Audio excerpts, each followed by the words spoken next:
So this is a wonderful drill we can use to really help explore that very explosive, very much that active kind of lateral glide in that pelvis as you move in transition, especially how it then connects into then how the spine starts to laterally bend as it rotates alongside the braking force we can apply through that kind of lead foot and ankle into that lead hip, into that rib cage. And also to give us some more conceptual awareness of more, for example, kind of hand position and then that spine orientation as we move into and approach him. So certainly, firstly, thank you very much to Dr. Mike Kay and Michael McLaughlin. Really showed me this drill. So thank you very much to both Mike and Michael for kind of making me aware of this. So just really holding a kind of 7-8 kilo dumbbell or 20-pound dumbbell, depending on which sign you like to use. So that kind of 20-pound dumbbell, kind of 7-8 kilogram dumbbell. So just initially for right-handed players, hold it in your left hand and stand on the right leg. So very much kind of almost that kind of cross button, that contralateral almost connection between kind of stand on that right leg or the trail leg and hold into that lead hand. So then as you let go of the dumbbell, very actively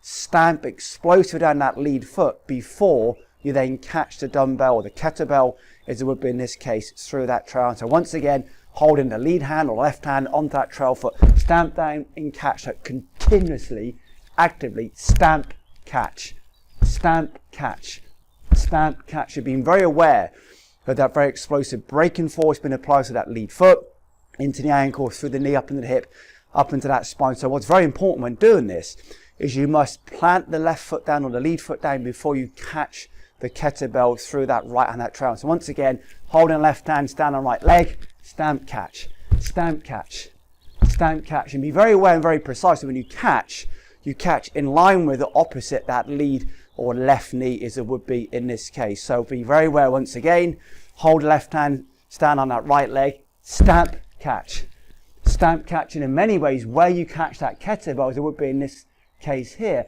is in essence that impact position, that lovely glide of that pelvis as it rotates, the elevation up to that lead hip, the rotation through that spine, which then will start to produce in that very kind of almost intrinsic way because of the kind of spine architecture and the spine bone structure, that lateral bend in that spine, the hand position, when we look at things like kind of shaft lean, rotation through the spine, the ability to pull up through that hand. Also when we look at those, some of those forces in particular, the kind of FZ force, the force that moves up the shaft as we approach impact.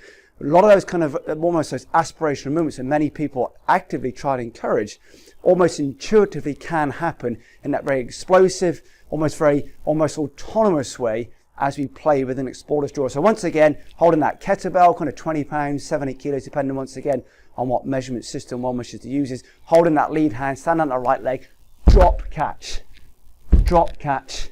stamp, catch, stamp, catch in that very explosive, very continuous way. And once again, more for that kind of conceptual, more the perception of movement, where you catch the kettlebell, in essence, just inside that kind of lead knee, kind of lead ankle, would then be that kind of almost that impact position through hand awareness, spine and rib cage orientation, position through that pelvis. So the final add-on then is when you catch, as you stamp and catch, it's ensuring that the rib cage and the hand remain inside that lead ankle, inside that lead knee. So just be very aware as you catch, when then don't start seeing movements such as this, where that rib cage goes forward and almost gets outside that kind of lead ankle and lead knee. So once again, be very explosive, very elastic, almost very intuitive, very autonomous. So much of those movements that we aspire to produce, that force up the hand or the elevation through that lead hip, that lateral rotation, that side bend, that lateral flexion through that spine, this is a wonderfully intuitive way of encouraging that through using kettlebells or dumbbells in that very kind of playful, intuitive approach.